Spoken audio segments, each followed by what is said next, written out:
Dear petrol head friends from Automotive Hall of Fame, my name is Mariano Lozan, and I'm honored and privileged to be here representing Fundación Fangio from Balcarce, a little town 5,500 kilometers or miles south from here in Argentina, where Juan Manuel Fangio was born in 1911 and where history for the greatest ever driver began.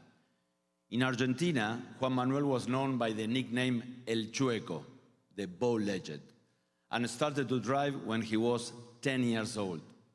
He was first and at heart a mechanic, earned first salary with 16 years old working at a local Duran car dealer, and first car he drove was a rugby to visit a girlfriend in a neighbor town. He started to compete in a Ford 1928 V8 bucket and then won the Argentinian local tournament with a Chevrolet Coupe 1940 and the following 3 years as well. Universally known as El Maestro, he only started competing in Formula Grand Prix or Formula One at the age of 40 years old. Nothing was taken for granted. From his humble beginning in Balcarce to becoming arguably the greatest driver of all times, is a story of overcoming every single hurdle.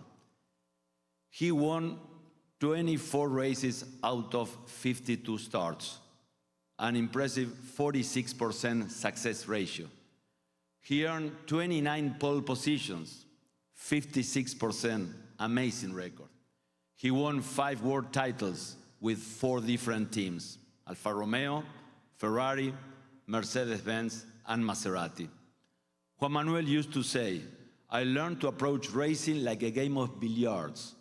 If you bash the ball too hard, you go nowhere. As you handle the cue properly, you drive with more finesse." And finesse is a great word to define El Maestro driving. Greatest victory ever was at the German Grand Prix, mastering the green hell of Nürburgring on August 4th, 1956, aged 46. He was driving the infamous Maserati 250F. He was always a thoughtful strategist and decided, against the most traditional non-stop approach, to go for a one-stop strategy, changing soft tires and running with less fuel, lighter, faster. Certainly ahead of his time. But things did not go as planned. And after a slow pit stop, he needed to drive as never before, beyond his limits. In his own words, he said, "I was never a daredevil, never a spectacular driver. I would try to win as slowly as possible. Until that race, I had never demanded more of myself or the cars. I had reached the limit of my concentrations and the will to win. I was trying out new things, pushing myself further at many blind spots where I had never before had the courage to go to the limit. When it was all over, I was convinced that I would never be able to drive like that again. Never." El Maestro won the 5th world title that day. He smashed 7 times the record lap time in a 14 miles and 170 turns, even faster than his own pole time. It was his last victory in Formula One, a remarkable one. Today, it's a very important day for us in our permanent quest of keeping alive his legacy and to spread his story. The induction of Juan Manuel Fangio to the prestigious Hall of Fame of Automotive Industry in Detroit signals a key milestone.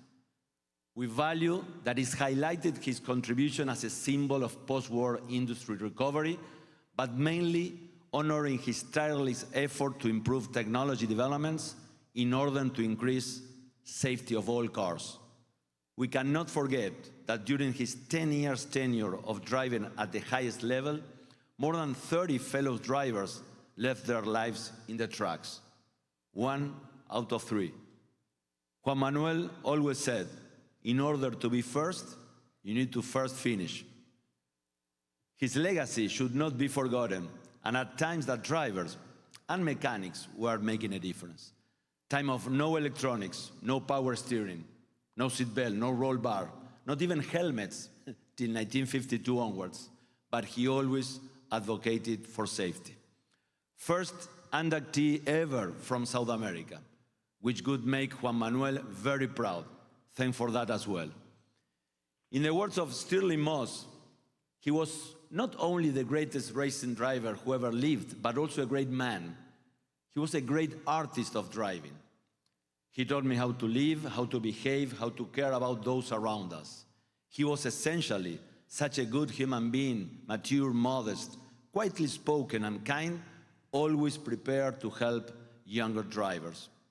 Those are great words from somebody that was 20 years younger than El Maestro and still an amazing driver himself. In closing, we would like to invite all of you to get to know Valcarce anytime, where you will be able to enjoy the world's biggest museum fully dedicated to one sole driver. And through your visit, you will be able to learn and enjoy the history of a humble man who still these days is being called El Maestro in the world of Formula One. His constant message to the youth was, you must always strive to be the best, but you must never believe that you are. God bless you all.